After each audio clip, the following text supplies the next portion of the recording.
పాపులనెల్లరినీ వచ్చిన వారికి ప్రభు యేసుండే విశ్రాంతినిచ్చు.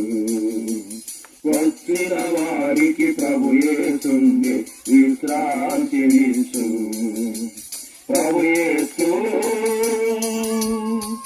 లోకములో మానవులెల్లా ఘోర పాపమును చేసి, లోకములో మానవులెల్లా ఘోర పాపములు చేసి దేవుని మహిమకు దూరమైపోయి,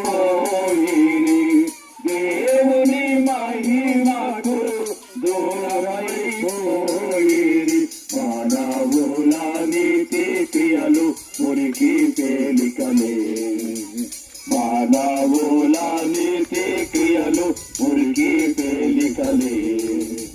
ప్రభు యేసు రమ్మనుచుండే పాపులనెల్లరినీ, ప్రభు యేసు రమ్మనుచుండే పాపులనెల్లరినీ వచ్చిన వారికి ప్రభు యేసుండే విశ్రాంతినిచ్చు. వచ్చిన వారికి ప్రభు యేసుండే విశ్రాంతి